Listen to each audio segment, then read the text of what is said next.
Thanks everybody for coming, especially on a Saturday. It's nice to see a larger crowd than I would have expected on a Saturday morning. So I'm glad to be here. I'm honored, of course, to have been named in connection with Ruth Sauber, who was one of the folks that actually I worked with when I was a medical student here at Brown almost 30 years ago, 29 years ago. I've got at least one of my classmates in the audience here, and I think neither of us look like we went to medical school 29 years ago. I want to talk to you today, and we got a lot of ground to cover. I want to talk to you today about technology and healthcare. My clinical training is as a pediatrician, but I've mostly worked in global health and in technology in a very, very non-traditional medical career. And I'll actually be later at the medical school talking to the medical students and maybe some of the parents about that non-traditional career. But what I want to talk to you about today is more about the kind of changes that are actually not just going to happen, but the changes that have happened in and around us and to us over the course of the last 20 or 30 years and continue to change and alter our relationship to medicine and healthcare. I do have one disclosure, actually just popped up a moment ago. I will be talking and showing things like the iPhone and other products of Apple, and I do have actually some Apple stock, which I, in an impossibly lucky move, purchased in the 1980s and never got rid of. That's about it for disclosures. So I think any talk about the US healthcare system at all should start with this graph. And this graph shows that even though the United States is by far the biggest spender per person on healthcare, that's why we're over here at the $9,000 mark, we are an extreme outlier among rich nations in terms of our lifespan. And this is pre-pandemic. And I don't know if you follow, I don't know if you guys follow demography or this kind of stuff, but basically, the US lifespan has dropped again this past year. That was from the pandemic, but it's not just a pandemic-related thing. We have, as you can see, been separating from the rest of rich nations since about since the 80s, effectively, for lots of different reasons. So we spend a lot of money, and we don't seem to achieve the same results. And just out of curiosity, how many people here are physicians?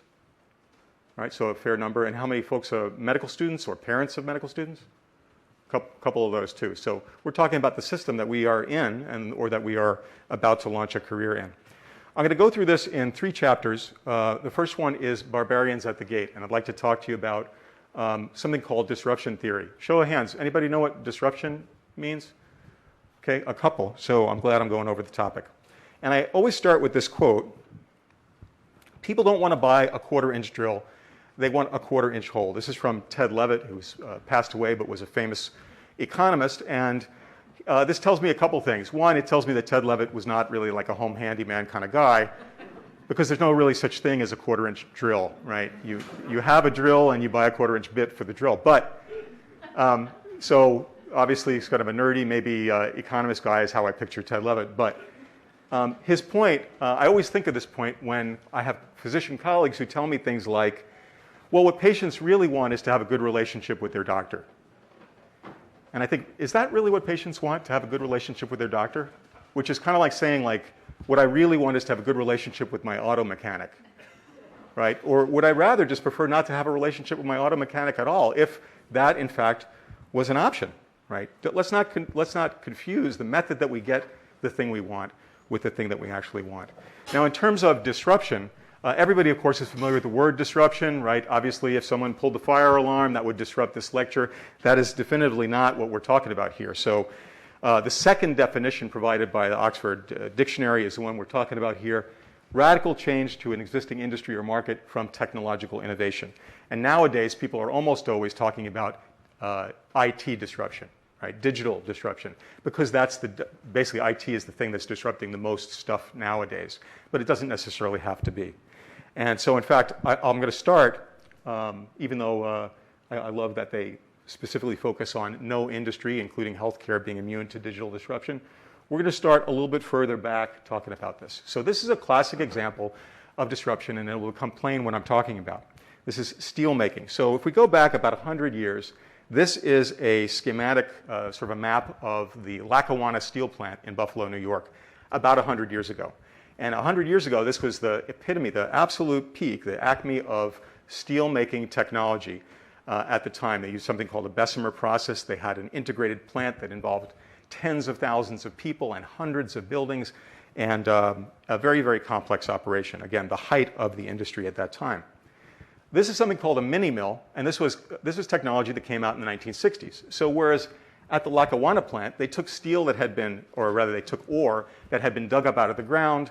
They were able to refine that ore, process it in various different ways to make all sorts of products out of it. The mini mill was different. They just took scrap steel from junkyards and they put it into basically a big hot box and melted it down, and they reused it that way. And the thing about it is that compared to the integrated mill, by almost every standard, the mini mill was inferior, right? It was not nearly as good. The integrated mill could produce any kind of steel, from the most rough rebar, right, this stuff here that you see sticking out of concrete walls at construction sites, right, reinforcing bar. That stuff is, it's basically junk steel. It does the job, but nobody's going to see it. It's stuck inside a wall. Nobody really cares about achieving perfect quality with that. But the integrated mills were able to make everything all the way up to surgical steel, fine, refined steel, steel for every possible thing. And the only thing that mini mills could do was to make that rebar. But the one advantage that the mini mill had was they could do it for 20% cheaper. And I want you to think throughout this lecture of what 20% cheaper does, because what happened over the course of the next 50 years is this. Over the course of 50 years, the mini mills ate the lunch of the integrated mills. The mini mills took away all of the rebar business from the integrated mills. And the integrated mills said, oh, that's fine, we don't make that much money on rebar, that's like the low-end stuff, we're going to focus on the high-end. And they basically just laughed at the mini mills. And they laughed until they almost all went out of business. And this is 2015. By now, it's probably up to maybe about 75% of steel in the United States is produced by the mini mills, who, by the way, started out only making that rebar, but then were able to they got better, they practiced, they learned different methods, and they were able to more cheaply make almost all the different kinds of steel, right? So first they ate the salad out of the integrated mills lunch, then they ate the rest of the lunch. And again, this whole time, the integrated mills saw what was happening. They saw what was happening, and no integrated mill in the United States ever decided to start using any mini mill process over the course of 50 years. No one ever tried it. They just said, that's ridiculous, we're much better, look at the quality of the stuff that we produce, etc.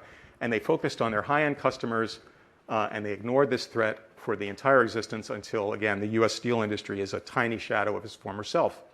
Now, just like healthcare is today, the US steel industry was one of the biggest employers in the country back when mini mills came out. And now they are not. So this example is a famous example from a book called The Innovators Dilemma. And this came out in 1997, by a guy down the road at Harvard Business School named Clayton Christensen, who tragically passed away just a couple years ago, because this is a guy who was really coming up with pretty amazing theories about basically how technology causes change. The things that Christensen noted apply all to this steel example, right? His examples of disruptive innovation. One, that the disruptor comes up with a product that's worse, not better, right? We always think that, someone's going to come up with technology that's way better and we'll all start using it. But in fact, many times, giant companies or even industries are completely thrown out of whack or destroyed by products that are actually worse, but just better in one way. And often the way that they're better, the one way that they're better, is that they're cheaper, meaning that they're accessible to more companies or accessible to more people. This is especially important to think about when we're talking about the healthcare system, which is very expensive. Right? Again, classically, the incumbents, they know what's happening. They see the challenge, and they laugh at it because they say, that's okay, those guys let them take the low end of the market. Let them do that low end stuff. We're the real specialists, the real folks who can do the fantastic work. And unfortunately for them, the disruptor takes the money that they make from biting that little bit of lunch off, right, from taking the low end. They take the money they make and they get better and better and better. We've seen this with the Volkswagen. When they introduced the Volkswagen Bug in the mid-20th century in the United States, people said, people were used to driving big Detroit cars. A lot of people couldn't afford to buy those big Detroit cars. But Detroit didn't care about those people who couldn't afford to buy them. And people said, nobody wants that car. It's so small. It's underpowered. Nobody wants that car. Now, Volkswagen is the most profitable and largest car manufacturer in the world. So much for nobody wants those cars. When Netflix came out, and I know there are people in the audience that don't probably remember that Netflix was not always a streaming service. They used to, and I know this sounds crazy, they used to actually mail you DVDs. It took about 2 or 3 days, and people, of course, rightfully, they said, nobody wants to choose a movie and wait for 2 days to get it. We want to go to a video store and spend 2 hours looking for it and mobile around the video store. And of course, Netflix, about 2 years after Netflix came out, Blockbuster Video, which is the biggest, if you don't know, was the biggest video store chain, filed for bankruptcy. And of course, we're doing it right now with things like Walmart Health and other retail health, right? Big hospital systems laugh at these inexpensive, all prices listed on a menu type of operations. Now, I'm originally from New York, and I've ridden the subway many, many times. And so I've been able to observe another kind of interesting example, and now we're shifting into more the IT, right? The digital transformation or digital disruption. I'm not old enough to remember the paper tickets, which debuted with the debut of the subway in 1904 or 1905, and I think they went into the 50s. I do remember the subway tokens. Subway tokens was a big innovation at the time, right? They were much more durable than paper tickets, right? You're much less likely to destroy them. So that's fantastic. And then the Metro card, which came out, I think, in the 80s, and which still exists. And the Metro card meant that you didn't have to wait in line as many times to fill up to get your subway rides, right? To get your tickets. But all that stuff is now being supplanted by Apple Pay, right? Being able to pay with your iPhone, which is just rolling out kind of New York City wide now, or I think they finally relayed it out to the whole city. And for a while there, they were testing it in different stations. The great thing about Apple Pay in this particular case is you never have to wait in line, because your phone always has the money to pay for a ticket, and you don't have to worry about losing your Metro card. Fantastic. The interesting thing, though, about the iPhone, which is the delivery system for Apple Pay, is that it also sparked some other innovations in transportation, like a couple years after the iPhone came out, Uber and Lyft came out. And more recently, we've had other innovations in transportation, which I find that people either love or hate, which is these shared electric scooters, which I'm going to say I love, and shared bicycles and all this other kind of stuff. And you'll notice that, and this is association, right? We're not sure if this is causality, but it is highly suggestive that the iPhone, by introducing and enabling competitors to the subway system, is actually decreasing the use of the subway system. So you can have the same technology come out, and that technology is both sustaining and disruptive. And these are terms of Christensen's from that book that I mentioned. Sustaining means that it improves the performance of an existing product, right? Apple Pay makes the subway better, no question about it. But Apple Pay also makes other things that make people not ride the subway, and that may, in fact, mean that the subway eventually goes away. That's disruption. Now, the second chapter, I want to talk about something called the consumerization of technology. And you'll see how this ties into disruption. And this is something, again, as you can tell by that subtitle, that's been going on for a long time. We'll start with this quote from one I think is one of the most interesting people in the world, Mark Andreessen. He's the guy who invented the internet browser about 25 years ago. And he is now a billionaire venture capitalist. And I thought it would be picking on him to put a photograph of him, but he's got a bald, pointed head, and he looks just like a Bond villain at this point. So he sort of, is a billionaire plotting the change of all these different industries. But I don't want to focus on Mark Andreessen's appearance. I want to focus on what he's talking about. So if we look back over the last 100 or a little bit more than 100 years, and we look at all the computer science that's happened there, all the technology that's happened over this time, we could see some trends that have occurred. Now, of course, one of the trends is that we no longer routinely use wood, for example, as a material to produce computers. You can see that was very popular even up to the Apple I, which you can see up there at the top in the middle. But the trend that I'm really talking about is the fact that for almost the first half of this period, computers were things that were sold to institutions. And I remember even when I was in college, right, computers were not things that people had. They weren't things that small businesses had. They were things that universities had, or the DoD had, or corporations had, right? Then around the 70s, people started to, or rather computer companies started to produce products that they were sold for dual use, both to institutions and also to individuals, right? This is the era of the personal computer. Small businesses started to use computers. And now we have fully pivoted into an era in which almost the entirety of computer technology is created not for industries or government or universities. It is created for consumers, right? And people know this. I think they have some idea that this is happening, but it's really impossible to overstate what's going on here, right? I don't know if you could see the line down here for the healthcare industry, right, which is the biggest under-investor in technology. And no one who's used any of the electronic health records in the hospital will be surprised to hear this, right? Health almost doesn't even appear, almost doesn't even make the graph.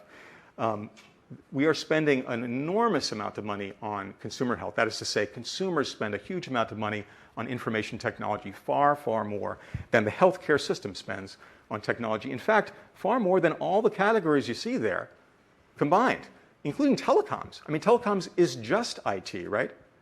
And yet consumer technology is more than that. In fact, another way to put it, and this is especially, I think, hits home for the medical professionals in the audience, these are electronic health record systems, or rather companies that make them. This is what the doctor uses to write down their notes and make orders, et cetera, electronically on the computer in the exam room. These companies, which people in medicine think of as guerrilla companies, gigantic companies that dominate their industry, companies like Epic. But the fact is that consumers spend more money on AirPods than every hospital in America has spent on any electronic healthcare system combined, right? Consumers spend more money on AirPods. This is like, AirPods is not even like, that doesn't appear on the top line of Apple's revenue statement, right? This is like an afterthought for Apple. And this is more money than is spent on technology. And again, we're not that surprised because all of us spend all of our time facing into our phones. I'm talking about all of you, that's right. I can see people looking at their phones right now. I think they're watching the video version of this talk, the streaming version of this talk, which is very meta. But yeah, we spend a lot of time on our phones, we spend a lot of time on our technologies, and it's produced, depending on your opinion, a virtuous or a vicious cycle, whereby the more time we spend on it, the more people want to create apps for us to look at, which enables us, makes us want to buy more phones, which drives the cost of components down, which makes more sales, et cetera, et cetera. And one of the interesting things that's happened, as if the fact of all of us walking around carrying a supercomputer connected to the internet in our pockets wasn't enough, is that this is inspiring another really revolution in software, even beyond what we already have. And it's because of the production of data as a result of what we're doing. We talk about the data in electronic health record at the hospital, but I can tell you, for any of you, if I wanted to be able to predict the future of your health, I would much rather be able to access the accelerometer data on your iPhone to see how much you move and how often and how far, right? And the characteristics of your movement than I would to see the occasional once-a-year visit that probably most of you have to, hopefully most of you have to the doctor. Only once a year. Even for a chronic patient, the information that we're generating just unconsciously all the time, our phones, our cars, our TVs, our refrigerators, et cetera. So much data, in fact, that if you look at all of the data that has been conceived since people were human, right? Every single thing that was recorded, whether it's art or it's music or anything else, everything that we have recorded, that's considered to be about 5 exabytes or 5 billion gigabytes of data, 5 exabytes, and we produced that up until about 2007 when the iPhone came out, and now we produce about 100 exabytes every day, every single day. Now, technology moves fast, so there's a term that we used to use, and when I say used to use, it's about 10 years ago, to describe this phenomenon, and that was called big data. Now when I hear somebody ask me questions about big data, I sort of feel like this person must not be really at the cutting edge of stuff, because it's like, oh, that's so 2011. Nobody uses that term anymore.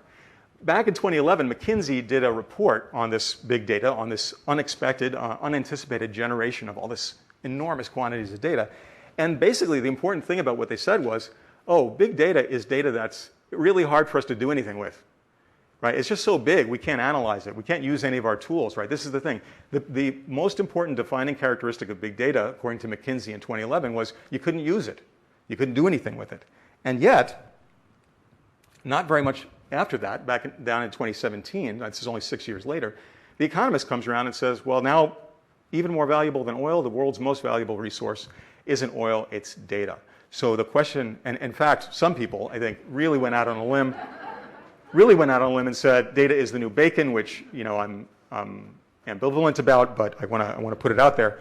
And the question is, what happened between 2011 and 2017 to change data from being, wow, it's this amazing large volume thing that we can't do anything with, to being, wow, this is the most important thing and it's the new bacon. And what happened in between 2011 and 2017 is more software. People came up with software, or rather were able to use some software that had been around for a while, software called AI software. A lot of this stuff, a lot of the concepts for artificial intelligence software were developed back earlier in the 80s and the 90s. But at that time, we didn't have fast enough processors to deal with it. And we didn't have the data, which I'm going to explain in a moment, the data that we need to make it work, right? We didn't have smartphones. We didn't have smart devices constantly churning out all this data to use. So I should say, first of all, when we talk about AI, about artificial intelligence, sometimes people talk about artificial intelligence, they're talking about general AI. That is, conscious robots or conscious computers, right? Terminator and all that kind of stuff. Obviously, we've seen them in movies and TV. That is clearly not what we are talking about here. Maybe that will happen, maybe it won't. I doubt it'll be in my lifetime. In any case, something that's right here, right now, is something called narrow AI. And this is just another piece of software that automates some task that it used to be only people could do. A task like image recognition. Right? So to give you an example, the military had been working even in the 70s and certainly in the 80s on things called expert systems, where the idea was you're going to write a very specific if this, then that series of algorithms to tell you, basically, to tell the tank to basically stay on the path.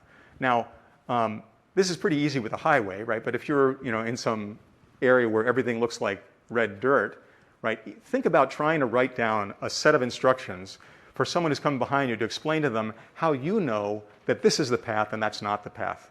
I mean, it's hard for us to even write it in just plain old English, much less to write a computer program. And it was so hard, in fact, that it basically failed. So the accuracy, as you can see, is 40 to 60%. We know that 40 to 60% basically means like flipping a coin. That's not what you hope to get when you spend $100 billion on expert systems, but that's what we got. What we have now is a completely new method. This is, people use a lot of different terms talking about specific kinds of artificial intelligence, like machine learning, et cetera. I'm just going to refer to all this as AI for the purpose of this talk, but happy to talk to people about more in depth after the talk during the Q&A. So with AI, the idea is you have to input a lot of example data. So this is a road, this is not a road. This is a path, this is not a path. Here's 100,000 examples of what roads look like. Here's 100,000 examples of things that are not roads. And once you do that, it's able to it's basically able to look at a new picture of a road or not road and tell you which one it is. Now, first of all, where are we going to get lots of example data? I know you guys know the answer to this question, right? And very fast processors. Where are we going to get this?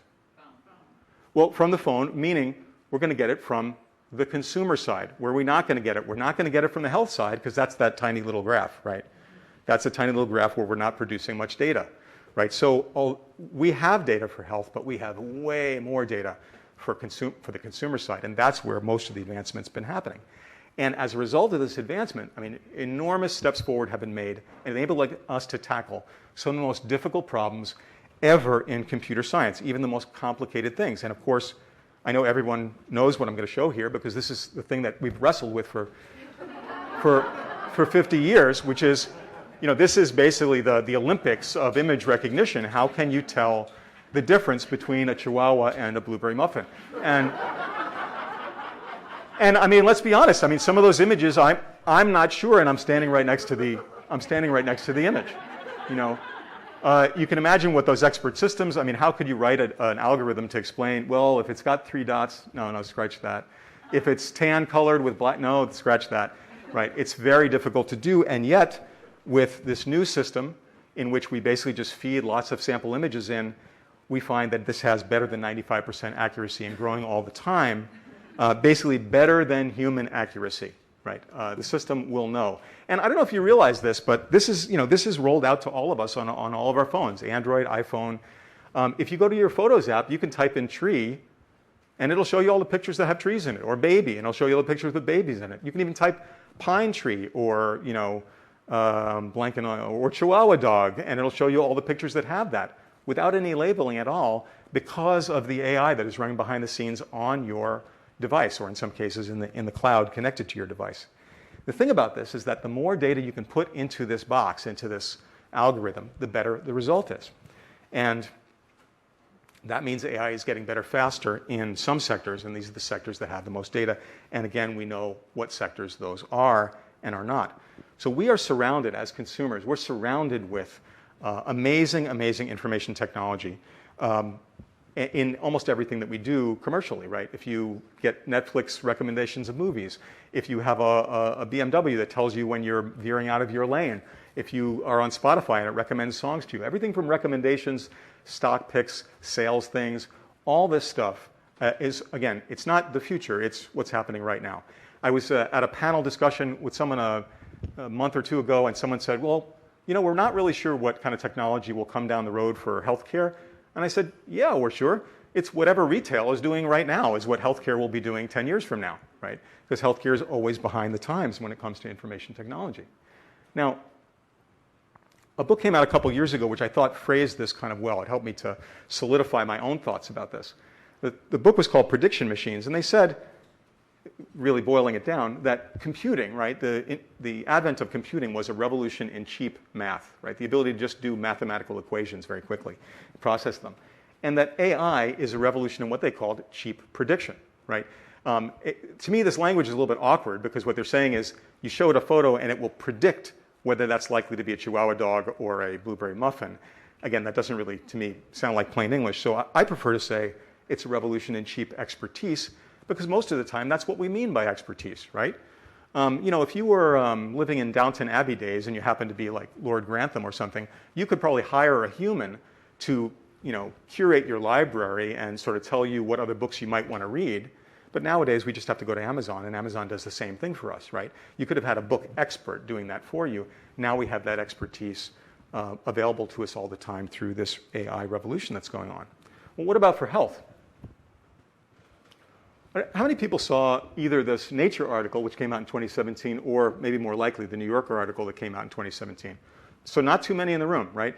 This article, maybe it's obvious, this article prompted that article, AI versus MD, this very, you know, aggressively named article. But basically what they found, and they have confirmed this again and again and again and again, is that they are able to use this image recognition to do some of the stuff that previously it took trained doctors to do.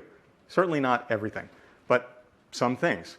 And Siddhartha Mukherjee, the guy who wrote The Emperor of Maladies, which if you haven't read it is a phenomenal book about cancer, just an amazing book. He's a great writer. He wrote this article basically talking about what are the implications of when medical expertise can be automated or scalable. And since that time, advances have only grown. And some of these, of course, everybody knows. I think pretty much everybody knows that your Apple Watch can tell if you have certain heart arrhythmias, like AFib. And now Apple announced that they think it will be able to actually diagnose other arrhythmias that they didn't think it could before. But there's other things happening as well. We'll touch on a couple of them.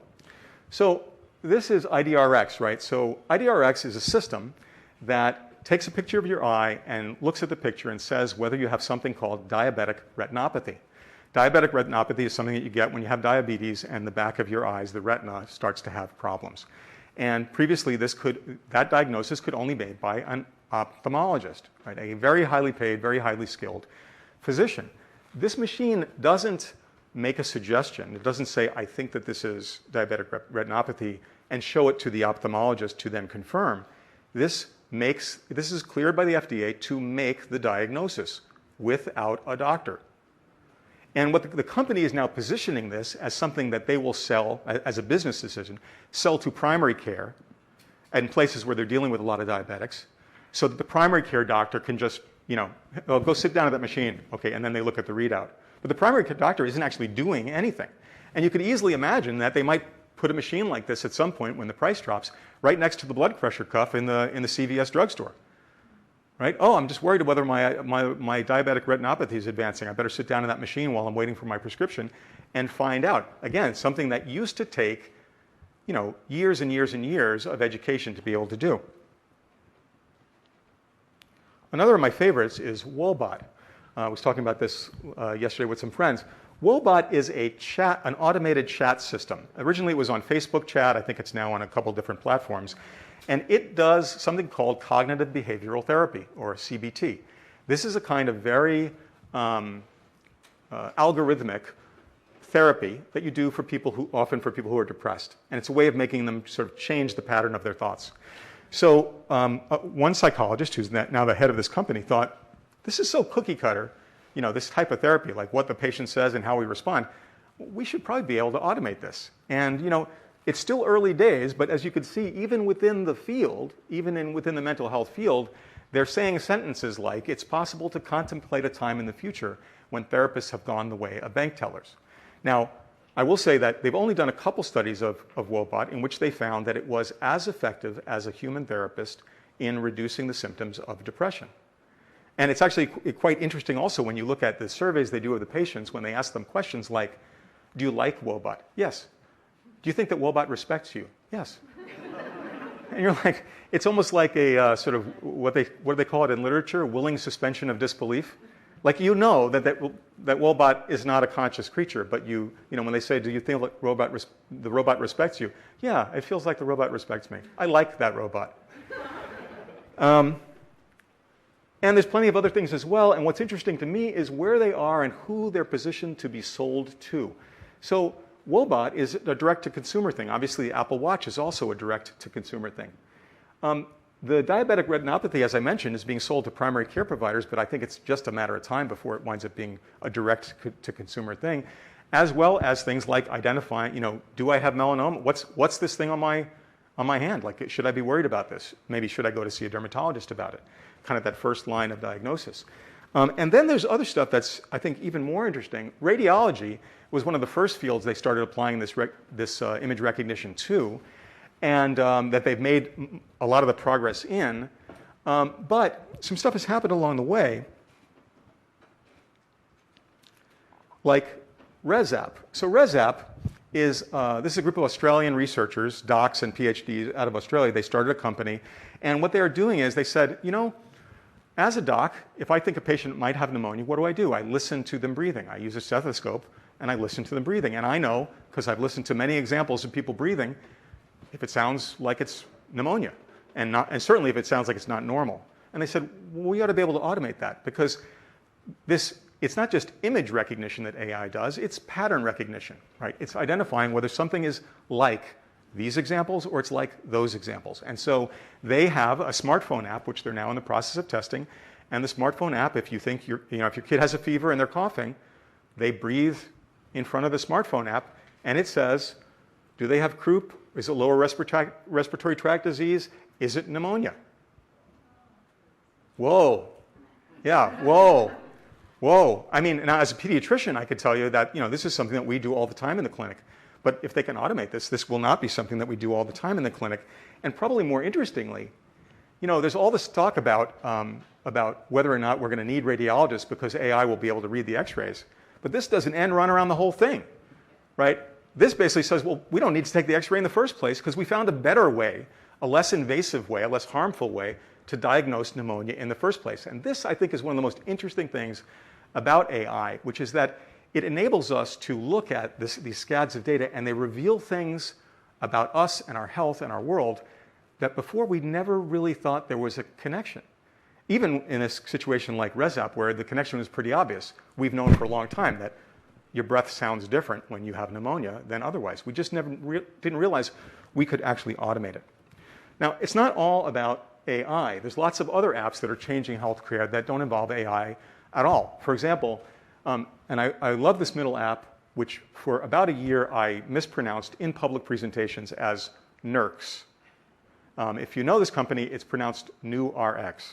So, and interestingly, happily, the people in the audience knew maybe about the same as I did, and nobody ever caught me making that mistake. But it's NewRx, and what they do is they said, wow, what are the things that are most annoying to women in terms of women's health? One of them is getting a birth control prescription or a refill of the birth control prescription. I got to make an appointment. I got to go down. I got to talk to the doctor. I got to take time off of work. I got to get somebody to watch the kids, all this kind of stuff. And they said, why don't we just have someone answer those questions that the doctor asked them, answer them on the phone in an app. Oh, and you know what else we'll do? We're going to make it asynchronous because there's no reason you have to have, like Teledoc on the left is a video thing. You're talking to the doc in real time. I said, you don't have to talk to the doc in real time to answer these questions and have them determine whether or not you shouldn't take birth control or what kind you should take. I should be able to just, basically send them an email, and that's effectively what the app does. You answer the questions, and you'll get a text message or an email within the next, few hours because a doc someplace has reviewed that stuff, and then your prescription is winging its way and will arrive at your house the next day or the day afterwards, right? Think about this. Again, it's not AI. This is not amazing advanced technology beyond the amazing advanced technology of a smartphone, but it completely changes the way that we might interact with the healthcare system. Now, this is one of those things where I know a lot of OB docs who are like, well, that's fine. We don't make a lot of money writing prescriptions for birth control. Like, this is not something we're worried about giving up. But that's what the steel company said too, right? Right? We don't care about that because that's the low end. We don't make that much money doing that. And that's assuming that you think these companies are going to stand still, right? They're not AI, not yet, okay? But, I read an interesting article a couple years ago. I don't know if people caught this. I think it mostly went under the radar. FDA might greenlight drug prescribing apps for chronic ailments. Wait, what? Drug prescribing apps? Yeah, that's right. Because if we can automate certain expertise, even at this point, low-level expertise of physicians, like should you get the birth control or not? Well, why don't we just, instead of having a doc review it asynchronously, why don't we just automate the whole damn process? There's a lot of people in this country who are not on, for example, anti-cholesterol meds that should be on anti-cholesterol meds because of problems with access and cost and insurance and everything else. Why don't we just automate the process? And indeed, the FDA is thinking about these things.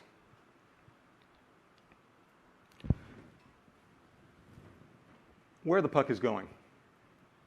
This is from that famous, Steve Jobs or Wayne Gretzky by way of Steve Jobs quotes. I think people probably recognize the quote from Wayne Gretzky, the great hockey player, who said, "I like to skate to where the puck is going, not to where the puck has been."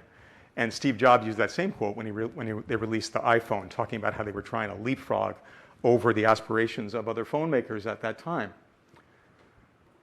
Another quote to start with. I have to say, I hate these robot doctor illustrations, but it's almost, you have to include it. People should stop training radiologists now. It's just completely obvious that within 5 years, deep learning is going to do better than radiologists. So I was lucky enough to actually be there when at the conference where Jeff Hinton said this and created an enormous hubbub, especially 6 years ago. Jeff Hinton is a guy who, he's a computer scientist from this illustrious British family. Like, he's the kind of person whose great-grandfather was a celebrated entomologist. Entomologist, insect studier, right? This kind of a family. I'm sure his great-grandfather knew Charles Darwin. But he is a huge pioneer, works at Google, of course, in AI, and he's the guy who came up with one of the techniques that's used that really advanced the field of image recognition, like by a huge amount. Like they solved one problem, and suddenly everything was 100 times better. And he made this statement, and people, mocked it, just, hated this. Obviously, radiologists, mocked it and said this is ridiculous. People often say they often think that he said that radiologists will be gone 5 years from now, but that isn't what he said. He said, basically what he's saying is that I think we have enough radiologists now in 2016 trained to last us the next, let's say, 20 to 25 years until we won't need them anymore. Right? There's no point training any radiologists now. Now, when I give this talk or something like it to radiologists, it's very interesting because I can always tell by the color of their hair, how gray their hair is, how they're going to react to this. If their hair looks like mine, they're kind of like, oh, that's kind of theoretically interesting, but my IRA is fine, and I think I'm going to be okay. And it's the resident radiologists that are like, what does this mean for my career? This obviously makes us think in general about, can machines actually replace doctors? And you read all sorts of things saying, yes, they can, no, they can't. You can never replace the human touch. Many times at this point, I can say safely that many times in talking about this topic, I have had someone who is in the question and answer period, hopefully not today, who's clearly a little angry or agitated, who will say something like, and you can tell they're trying to control, like not to appear like a complete lunatic. They try to control themselves and say, you can never replace the judgment of a physician with a machine. And on that topic, I want to talk to you about a certain machine that we've all been living with for a long time. So imagine if I told you that there was a machine, and by the way, bonus points for everybody except for Ryder Wyndham for guessing who the little boy and the dog are, if you know this reference. This is something from my childhood, but imagine if there was a machine, and I told you that that machine has already eliminated 60,000 full-time medical practitioner jobs. 60,000, which is about 6% of the total of practicing physicians active physicians in the United States. What if I told you that was the case? You'd say, well, you know, if you weren't a doctor, you'd say, well, that's some machine. That's pretty impressive. But in fact, it's not really a machine. It's actually the FDA. What am I talking about? I'm talking about over-the-counter drugs. Now, I've read a million articles about whether machines or AI is going to replace doctors, and I've never read a single one about whether over-the-counter drugs are going to replace doctors.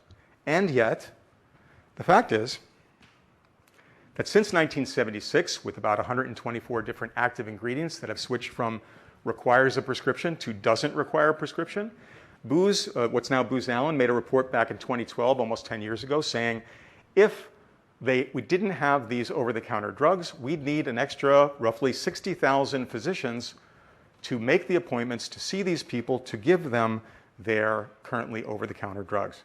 And you think, well, that's nuts. Why would you need a prescription for Advil? Well, I don't know why you needed a prescription for Advil, but you did.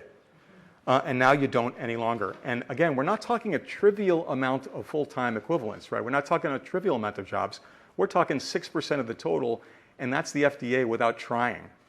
Right? That's just from over-the-counter drugs. But it's not just over-the-counter drugs, because this also fits into this narration or this narrative I'm telling you about in terms of the consumerization of technology and the data. Because we've changed over the course of the last 30 years. And how we've changed is we have computers now. And we have the internet, and we have Google now. We are different consumers than we were 30 years ago.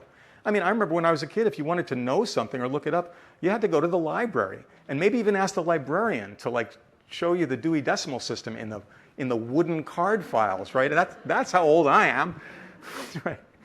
But the point is now we have all these technologies, and all these technologies, I can tell you as a physician, make me a better physician. But they also make the consumer a little bit of a better physician, right? They make the consumer, every consumer, a little bit better able to care for themselves. You can think of it this way. If we look at a graph of capabilities and cost, you'd say, well, okay, in terms of, healthcare, diagnostic, and curative capabilities, a physician obviously has more capabilities than the average consumer, the average doc. And certainly the average nurse practitioner does as well. But of course, they cost more. Right? It costs a lot of money to educate a physician. Well, what happens when we add a smartphone with Google to each of these different personages? Well, they all get smarter, right? They all get more capable. It's a little more expensive because a smartphone's not free, right? And your internet service is not free, but it's pretty negligible when you compare it to the cost of medical school. And the fact is that since we have these devices now and we have this access to the internet all the time, it has advanced our capabilities where we can do things now that the FDA thought we couldn't do before, like treat ourselves for our own seasonal allergies. Right? Now this has changed so much that it seems completely absurd. Like that business about Netflix mailing people DVDs, right? You're like, that can't be true, Grandpa. But it is true. The fact is that 20 years ago, if you had a stuffy nose and itchy eyes in the spring, you had to contact a scheduler, speak with that person, then speak with a human at the front desk, maybe speak with the parking attendant in the parking garage, and take time off from work, get shown by a nurse into an examining room, get seen by a physician in the examining room, maybe even have to see an even more highly paid allergist. So you could then get another piece of paper and you could carry it to another human in a drugstore so they could give you your Claritin. Right? I mean, think of some little part of all those people's jobs was getting you your Claritin. And now, of course, we don't have to do that because our capabilities have expanded by the technology that's available to us, not just for seasonal allergies, but for lots of other things. Things that, again, it just seems crazy to me. Like you have athlete's foot, you used to have to go to see a doctor about it. And this adds up to about 60,000 full-time medical practitioner physicians that we don't need. Think about that when people tell you that we have a physician shortage or we're facing a physician shortage. We might be facing a care shortage with an aging population, but I don't think we're facing a physician shortage per se. What happens to this when we add this amazingly powerful new tool of AI? Well, it's predictable. all of a sudden everybody gets a lot more capable. The primary care doctor gets a lot more capable. The nurse practitioner gets a lot more capable, and you get a lot more capable. There's all sorts of things that you go to the doctor for now that you won't go to the doctor for in the future. You won't need to because your phone or your watch or your glasses or your implant are going to enable you to know these things that you can't know right now. And that's going to give us the capability to treat all sorts of other stuff which now may seem unthinkable, like treating our heart disease or our pneumonia or our diabetes or, well, depression. I guess Walbot has already taken care of that. But being able to treat all of these things, and again, remember this, FDA greenlighting apps that prescribe drugs. So, in conclusion, I'd like to tell you about one last example of disruption, a classic example, health making. So what we see on the left is the Salem VA Medical Center. This is a integrated mill of health where you produce all different sorts of health products. You have all kinds of health specialists. Thousands of people work there in hundreds of different buildings, and they can basically do anything that you need to get done about your health. That was introduced about 100 years ago. And on the right, we see something called the mini mill or retail clinic, and that was introduced in the 60s. I don't know if this is starting to sound familiar. Of course, at the integrated mill, they can do anything related to health, and the mini mill is much more limited, but the mini mill can do it for about 20% cheaper, at least. And of course, there's another disruptor that's in the picture here, and that is us, just regular old people, right? We can do all sorts of other things, as I've been illustrating. And we're going to be able to do even more things as the future progresses, as we advance in this. And again, important to keep in mind, we keep thinking, I find people keep thinking, it's the healthcare system that's going to be making most of these advances. But that's not where the data is, folks. That's not where the advanced computing is. That's not where the data is. Most of the advances aren't going to be coming from the healthcare system. Maybe from the medical research system, right? Maybe from Apple and Google and other tech companies, but very unlikely to be coming from with the sad record of information technology in healthcare, very unlikely to be coming from healthcare. And I'm not going to say this is my prediction for the future, because it's not. This is a description of what's just happened. Right? This is what's happening around us. This is what we've done over the course of our lifetimes. We gradually are able to do more and more. Retail clinics and urgent care centers can gradually do more and more. And healthcare will do less and less. And if you are a medical student now, I think it's really important for you to think about this, to think about where do you want to position yourself in terms of your career. I think that the medical students who are studying right now are going to be the last generation of medical students who could confidently think that the most likely outcome for them is clinical practice. That they're going to be seeing patients, that's what they're going to do. Because I think it's going to be nurse practitioners, it's going to be physician's assistants, it's going to be apps on your phone, it's going to be retail clinics, it's going to be all those different things. But I think it's unlikely to be people who studied for 16 years in order to be able to do, especially those low-level simple things. Now, does this mean this is going to eliminate physicians? No, of course not. I think there will always be other things that you'll need that depth of experience and that depth of education to be able to do. And I think, thankfully, these are among the most interesting things. But there's absolutely no doubt that this is exactly what's going on. And the most recent piece of data I was able to find, actually quite recently from last year, in support of exactly what I'm talking about, is this one from Ganguly, I think at Harvard. This was published last year, talking about the declining use of primary care among commercially insured adults in the United States, 2008 to 2016. An overall decline of 24% of people basically going to the doctor, going to the primary care doctor.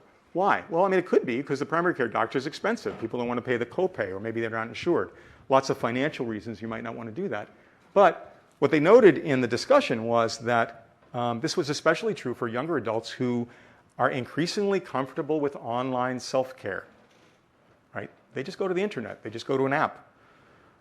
They don't want to go in for the kind of things that they now know they can just search the internet to find the answer for how they can cure themselves. Right? Exactly what we've been talking about.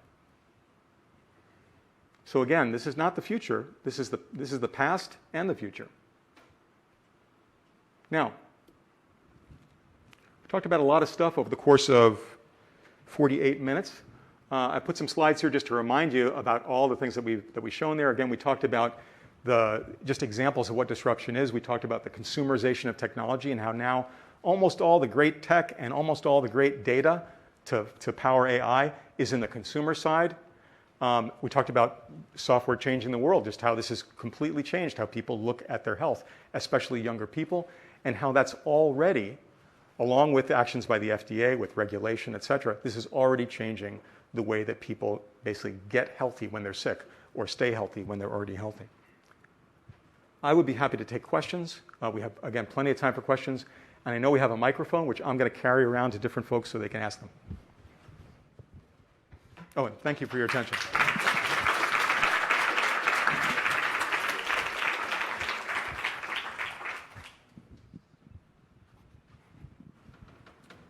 I think it's on. Yeah, so an adjacent question on health tech. Given sort of the change drivers and the role of data, why do you think Google's failed to do this famously recently and then 10 years ago as well? Yeah. So the question is, given all this stuff, and I guess intrinsic to the question is, and Google's such a player in technology, obviously, why has Google failed so much in this? And honestly, I think that I think part of it is our expectations about Google. Google does one thing really well, and that is search advertisements. That's where 99% of Google's money comes from. Google has all sorts of moonshots that they announce. They're going to do this. They're going to have a contact lens that detects diabetes. They're going to do this and that. Honestly, I feel like that's all marketing. I mean, they announce all these things. They never make money on any of them. They don't even make money on Android, which is a great product, right? I mean, that's a very successful and great product, but they give it away, right? So I just think that Google, they haven't yet demonstrated that they can actually do something other than do really effective search ads. Just my opinion. Yeah, in the brown shirt. Well, sorry, I guess probably too many brown shirts. Yep. I think that kind of gets into his question as well. Most of the deep learning tech is at Google, TensorFlow, Facebook, PyTorch, and the big tech essentially, right? Yep. And I think one of the reasons why they've not had tremendous success in health, and I think there are structural reasons in health domain for adopting big tech because of privacy concerns. I mean, are we really going to trust our data to Facebook? Yeah. Right? Are we really going to trust our data to Google, given everything that has happened in the last 2 weeks? So I think the problem is these people have the most sophisticated tech from a deep learning algorithms and all of that, but they have a huge credibility and trust issue. Yeah. Right? So how do you see those two things being bridged? Sure. So that's a great question, and people are talking a lot about privacy and about these concerns, but I would just point out the one flaw in what you said is that, your question is, are we going to trust them with our data? And the answer is, well, yeah, we do. All the time, every day. Right? There's been no great pull out of Facebook. There's been no great switch from Google to Bing as a result of these revelations of what's been happening at Facebook, for example. And I think it's also important to recognize that one thing that's happened, I think this is not really a consumer-facing thing, but I know as a tech person, one thing that's happened over the last 20 years also is that it's gotten a lot easier and cheaper to create a startup or make an app, right? Like it used to, I remember reading that. It used to be if you wanted to create a startup and your basic kind of server needs to hold your customer data, that 10 years ago, that would have cost you about, maybe $100,000 a month in server costs because you'd have to own the servers. But now with AWS, et cetera, you don't. You can just rent the stuff, and the cost of it has dropped. So I don't really think that it's going to be Google and Facebook that really come, or maybe even Apple, that come up with these advances. I think it's going to be the same startups that are bringing us all these kind of creative ideas that are basically able to cheaply kind of rise up on the structure that's been provided by companies like Amazon and other technology advances. So the point is they'll be bought by Google and Facebook. And that's your point about Google just had I think a couple of years ago, there was a huge article in the Wall Street Journal where a hospital, I don't remember which state, they shared their records with Google and it became huge. It was the UK. No, even here in the US. Oh, really? Because they did that at the NHS in the UK. They shared their records with Google. There was a huge brouhaha about it, right? So I think the more and more people, and I think to your point about Facebook, this is just recent. The more and more people start to hear about how these social platforms really, expose and reveal the information, there'll be a lot of, I totally agree with you about the danger, but I'm not sure about people's reaction because so far, every time like people in the know, like tech people are like, this is what they're doing with your data. This is what they do with your Gmail data. This is what you're doing with it. And people are just like, yeah, whatever. Let me get back on TikTok. Like people don't seem to take it seriously. So I think we'll have to see how certainly there's a lot of regulatory momentum now to look at these companies. And I think we're going to have to see how that happens. I'm almost assuming that the regulators will, if we're lucky, they'll get it half right. And it's going to be a back and forth, adjustment on the part of the tech companies and the part of the regulators and the part of the public. So, yes, sir. And then, ma'am. First of all, fantastic presentation, very enlightening. So I was drawn to your graph where you showed the doctor, the nurse practitioner, and the citizen in terms of cost and capabilities. Yeah.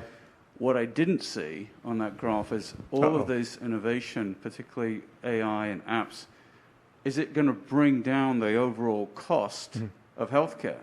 So everybody's healthcare premiums, whether they're self-employed or whether they're part of a company plan, is that the promise that will ultimately be realized, or is this just another revenue stream that will be monetized and the healthcare industry will adapt itself accordingly to ensure that they maintain the make sure that margins? the price stays up? Yeah, I think, so this is a great question, which is basically, will these technologies be co-opted by the healthcare system, which will make sure that everything is still expensive? And I think, what we have to remember is that I don't think we can count on the healthcare system adapting or leading, frankly. I mean, I work in the healthcare system. There's things about the healthcare system I love, things about being a doctor that I love. But I don't think we can expect the healthcare system to lead in this. And I think that, with the examples of disruption I gave, or here's one that I didn't, I don't think Uber really looked at the taxi, convened the taxi dispatchers to see what they thought of the idea, right? They just introduced a different way of doing things. And again, the fact is that if they come up with let's imagine a scenario where a pharmaceutical company, they've got plenty of money, and an incentive to get more drugs prescribed. If they work with a group of doctors at Facebook or Apple or some startup, and they work with a group of doctors to come up with a protocol where the app can prescribe your anti-cholesterol drugs, right? The question is that the healthcare system or is it not? Is it outside the healthcare system? Is it inside the healthcare system? I don't really know where we sort of draw the line. It's certainly not the every service bundled at the hospital, super expensive healthcare system that we have, right? It's something outside of that. So I think it'll be interesting to see how it develops. But again, I don't expect leadership on this to come from the Cleveland Clinic. Yeah, ma'am, and then sir, and over your partner. Very interesting. What risks do you see of AI actually increasing health disparities within the U.S. rather than hopefully reducing them at some point? So interesting question. How do you see, do you think the AI will increase or decrease health disparities? I think everybody's heard about with AI that, I've talked about all the data you have to feed in. And if your data is biased, then your result is biased, right? We've all probably heard in the news examples of this. This is a huge problem that has to be addressed. But I think thanks to those news stories and people paying attention more than we ever have, I think they are getting addressed. I think the way in which they really help disparities, however, is, especially economic ones, is the fact that, I worked a lot in international health. You cannot come across an adult in a city in Kenya that doesn't have a smartphone. You cannot come across an adult in Bolivia or Vietnam that does not have a smartphone. That is to say, doesn't have a supercomputer connected to a worldwide network in their pocket. You cannot come across anyone in the world who's an adult who can't send a message to any other human on the planet for less than a penny in an instant. Right? These technologies, no one at the World Bank or UNICEF or any of these international organizations ever predicted that for-profit companies would somehow, I can't even believe it sometimes, somehow the profit motive would enable them coming up with something that could be sold so cheaply at a profit to the poorest people in the world. And yet that is what has happened. So I think, right now, if you think, well, someone who's a poor person who's living in an inner city environment, right? That person probably at this point has let's say, a 5-year-old Android phone, let's say. That's still the supercomputer. They have access to so much more information, including about health, than they did before. That makes me hopeful that, in fact, we can reach these folks and we can provide these tools if we can get the economics straight. Yeah. Sir. Then I'll veer back to this side of the room. Yeah, great talk. Thank you. Thank you. Question about, you mentioned about the future of medical schools and the Sure. students. what would be your advice or your vision in terms of the students or the medical schools? Would it be like more interdisciplinary programs with engineering? Would it be like combination with entrepreneurial studies or something else? Just want to hear your thoughts. Sure. Well, so first of all, I think that there's going to be some medical specialties that will be slower to automate. I'm just guessing. I could be totally wrong on this because we could have breakthroughs, but surgery, brain surgery would be one example, right? If you're thinking about becoming a brain surgeon, I think your job is pretty secure for the next 20 years, right? Well, actually, the fact is, I think for most doctors, your job is pretty secure for the next 10 to 20 years. I think this is the last generation of doctors for which you can say that clinical job, seeing patients, you will be deemed the most effective way to see that patient. I don't think that's going to happen after 20 years. But in terms of other things besides clinical, the fact is that it's doctors who are actually making a lot of the changes that we're talking about, right? It's doctors who are working at Walbot. It's doctors who are working in the health labs with exercise physiologists at Apple. It's doctors who are creating that ResApp app that I was talking about. So there's an enormous need for medical education, for people who understand physiology, who understand interactions with patients, what patients actually need. A lot of this stuff is really, as a public health guy, it reminds me a lot of a lot of public health stuff. But I think there's, and if I was in medical school right now, I would be focusing as much as I could on the technology. I would be looking at what are the greatest needs in society. Right now, I think the healthcare system generally looks at what are the greatest needs among rich people. And I think with the success of the smartphone worldwide, or just the mobile phone worldwide, is that it turns out all those people you said didn't have any money to do anything, they do have money. You just weren't providing them anything they wanted to buy. And as soon as they said, oh, hey, here's a little communication device that you can use to text, instead of walking 20 miles tomorrow, you can text somebody to do it, and everybody went out and bought it. I think that physicians can play a critical role in making those innovations. Yes, sir. Do you have a view on how blockchain and the whole concept of permissionless authentication could address the question of privacy and therefore the disruption that could cause in healthcare? Sure.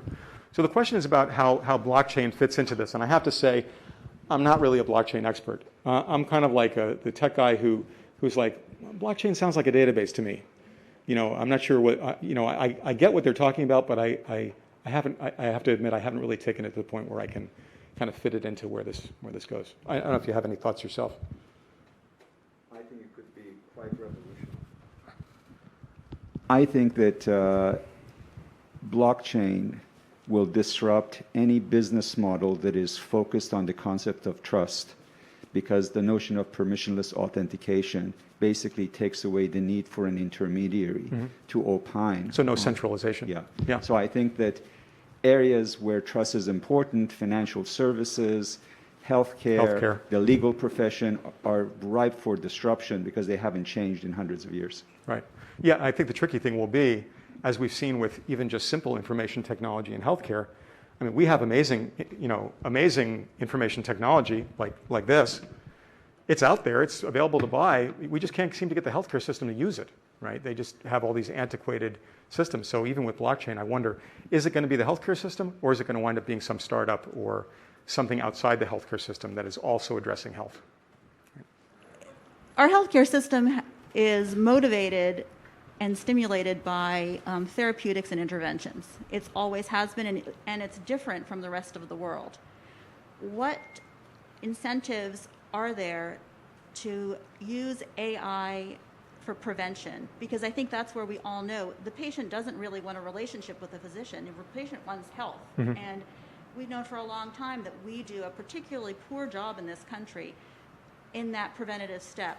Yep. What are the incentives, and where do you see AI in a preventative, mode that's Sure. going to move our system to something where health is the goal and not profit? Yeah. So basically, I'd also clap at that. So basically, the point here is that the healthcare system really is a sick care system, right? It's focused on fixing people once they get sick instead of stopping them from getting sick in the first place. And honestly, I think a lot of this technology, this really gets down to the multiple player environment I was talking about. I heard that Apple, just with the new Apple Watch, full disclosure, that Apple just released some feature in the Apple Watch now, which, or maybe it's in the iPhone, I can't remember, but it monitors your gait. right? Because if you're wearing the watch or you have the phone, it knows how you walk. And it knows how the pattern of how you walk changes over time. Now, Apple doesn't get paid by people getting sick, right? Apple gets paid by people buying iPhones. So there's a whole different set of motivations there. And it's actually quite remarkable to me to think that, oh, so wait, you guys just added this feature which may prevent falls, particularly elderly, which, as you know, can be fatal, essentially. And we just added this feature, and it's no extra cost. It's just, hey, by the way, we threw in a fall detection system and a gait evaluation system. So again, I don't think we've ever had a situation where there's so many unbelievably powerful and better funded organizations looking at health as we do now. It's always been the healthcare system has been the giant, or the EHR systems have been the giant. You look at that graph of the money, and you realize that, okay, the healthcare system is $1 trillion, $1 trillion industry. Apple's a $2 trillion company, right? These companies, the tech industry collectively, is one, armed with an understanding of disruption, as I described it, right? This for them, that book I described, is a playbook for them, right? They look at any new industry and they say, what industries haven't been disrupted by software yet? Okay, what's the low-hanging fruit? What can we pull away from them that they're not going to pay too much attention to at first? And that's what they do. Like, they are conscious of it and going out and get it, and they're well-funded. And it's not just the big companies. In some cases, they sort of just provide, well, the computer or the iPhone or the watch, or the search engine, or AWS, like the servers online. But we have a startup ecosystem now where, again, the cost of, you're a college student, the cost of actually getting servers up and running and writing the code and getting something into the hands of 1 billion people has just plummeted. So there are many, many more people, I think, who have a different set of incentives than what you're describing. And once again, I know I keep hammering on this, but I don't expect that this innovation is going to come from within the healthcare system. I think it'll be competitors to the healthcare system, just like with the steel industry. And interestingly, of course, in the steel example, if you're on the outside, like, I don't think anybody here maybe works in the steel industry, probably unlikely at this stage of our development, but all of us, we just look at, that's all the steel industry. Mini mill, integrated mill, whatever, it's all steel making, right? But if you're in the steel industry, right, those are two completely different things. Those are warring nations. Right? And I think, again, what you're going to find in healthcare, we already have things like Walmart Health, Minute Clinics, et cetera, and you find people mocking that. I cannot go through a shift at the hospital without hearing somebody making fun of a patient for using Dr. Google. And when I say Dr. Google, what I mean is a patient actually having the temerity to look online to try and find information about their health. Right? I mean, to me, you better be whistling in the dark if you think that Dr. Google isn't going to come for your job later. Right. So again, I think if we were depending on the healthcare system to reform itself, we'd be depending for a long time. I don't think that's the way it's going to happen. Just one opinion. Sure. Hi, thank you for your talk. Sure, Really thank you. appreciate it. My wife and I are both clinical psychologists, and I must say that I laughed a lot harder when I heard about the radiologist than when I heard about the mental health bot. So did you know about the mental health bot? I did not know about that, no. Okay. No. I will say, though, there's a lot of other modalities than cognitive behavioral therapy. Sure. And a lot of times we get those referrals, like people who have gone to a cognitive behavioral therapist and they said, we were dealing with more existential issues and things like that. And maybe you'll be getting referrals from Walbot. That's right. Yeah, could work. Hey, so I work for the VA Medical Center, and they're really invested in driving down cost. Yep. Even once they select a primary care doc, it might take 2 to 3 months to actually get them in the clinic. And so are you aware of anything of the VA Medical Centers? Because they're the largest healthcare provider in the country, but they don't have the for-profit side of it. I just didn't know if you were aware of anything that they're trying to do in this regards. Yeah, so for one, I agree with you. I think the VA medical system generally is excellent, right? And they're not profit motivated. But I will say that I think that if you remember, one of the slides I talked about how the same technology can be sustaining or disruptive, right? Something that just makes an existing system better, right? I think the VA is looking at a whole variety of different things that I would describe as sustaining innovations.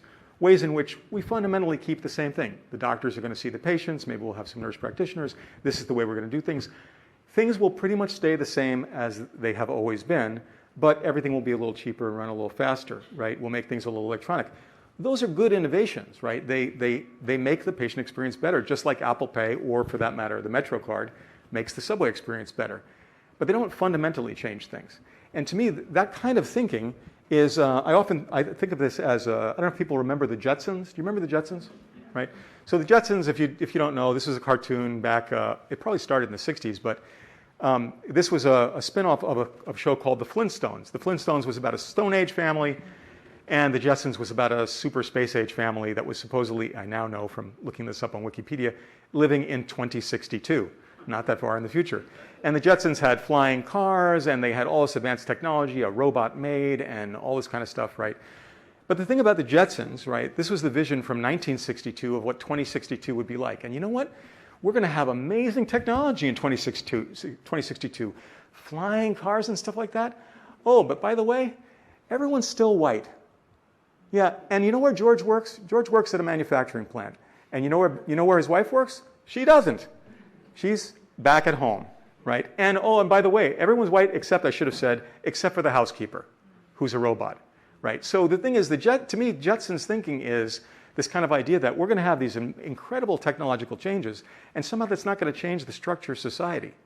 Right? That's not going to change the way things are. You know, these are people who I think don't understand that we invented electric motors, and that enabled us to invent elevators, and that enabled us to invent skyscrapers, which enabled us to have really dense cities, which moved the entire agricultural population of the United States out of the country, out of the countryside, and into the cities over the course of the 20th century. Right? This is what technology does.